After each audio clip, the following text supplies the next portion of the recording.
Hello, I'm Nicolette Pomba-van-Zyl, editor of ESI Africa, and I'm coming to you from the African Utility Week studio. Today I'm with Ruehl, who is the Vice President for Market Development in Africa with Siemens. Welcome, Ruehl. I believe that you've just arrived in Cape Town and have come out of some meetings, so thank you very much for your time. I want to talk about the gas-to-power market, which is something that is very much a focus in South Africa and the rest of Africa. And it's been called the preferred fossil fuel.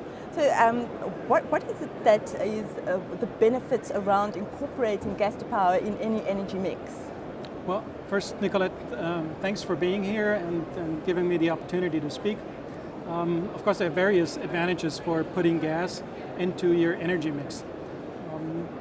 I think the ideal fuel and the power generation out of gas, the ideal fuel to deal with a lot of different challenges in the market, not only in Africa, but throughout the world. The beauty of gas is that it is now a commodity that is available throughout the world in large quantities at very affordable prices. And power generation can be produced out of that gas in a very short time frame at a reasonable price. So we're talking about a power that is clean, certainly much cleaner than the coal that has been used throughout the continent in many occasions. And we're talking about dependable, reliable, affordable power out of gas. So I think it'll be, as you stated, rightfully so, the fuel of choice for the next decades to come. Right. It is definitely an energy source that is being sought after at the moment, as you know, in South Africa with the Independent Power Producers Office looking at incorporating gas to power. But there must be challenges around it, whether it's technical or financial or even environmental. What is it that we don't know about gas to power? Well, you put your finger right into the wound. There are certainly some topics that need to be addressed. The IPP project office is dealing with the Lighthouse project for gas to power in all of Africa at this point in time, and there are many different challenges around it. One of which is the price for gas, which is being traded in US dollars. So you have to find a right index to deal with that price of gas over a longer period of time. You have to deal with the fact that you have to trade it in US dollars, and the power is being bought in rand. So how do you cope with the currency issue? That is certainly a topic. When it comes to logistics, of course you need to have the infrastructure to have the gas available for those power stations and for other uses in the country. It's not an easy challenge. Of course, there are obvious choices here in South Africa, Kucha, Saldanha, Richards Bay, but which one to pick first?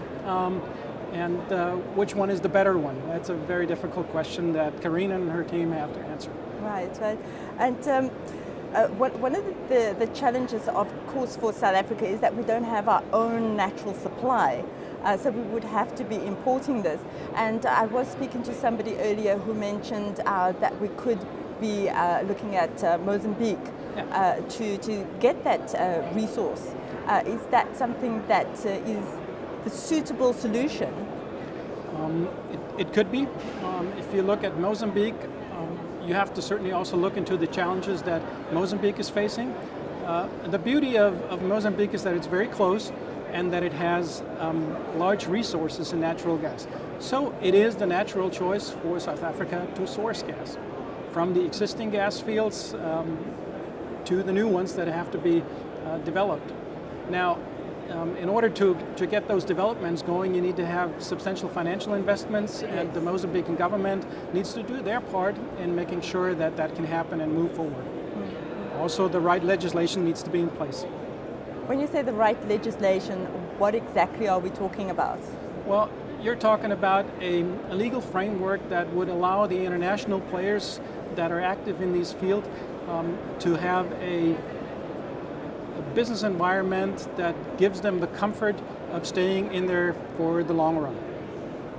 I believe most of the African countries are heading to the right directions, but there is some work to be done. Right. And I think that it's very important in terms of been able to accommodate the risks that are involved with any power project on the continent? Yeah. Let me not just only focus on the risk and the challenges, because there's much more beauty in this business than there is risks. So there's a lot of opportunities that is associated with the gas resources in Mozambique. There's a lot of opportunities associated to the gas to power program here in South Africa and in other African countries for that matter. And they outweigh certainly the risks. You only have to deal with them. Right, we need to look on the positive side of the whole gas to power energy mix in South Africa as well as the rest of the continent. And that brings me to my last question for you around what are your predictions for the next 10 years, not only for gas to power, but in the whole of the energy sector? Well, just look at the attention that events like these are drawing. It is absolutely tremendous. The countries from organizations from all over the world, companies from all over the world are showing up, are showing their interest, are very positive about the development in Africa, are keen to do business here. They look for opportunities, so I think we'll see a lot more business in that field over the next decade or decades. I think we're going to see a mix of power. Many countries look into renewables, but also a lot of countries look into gas to power projects, which are the right fit to accommodate the challenges that you have with renewables. So offset power changes that you have from different scenarios, from wind and solar, to stabilize the grid and supply dependable power. Well, thank you very much, Ruehl. Thank you for watching. I'm Nicolette Pombo-Van Zyl, coming to you from the African Utility Week studio.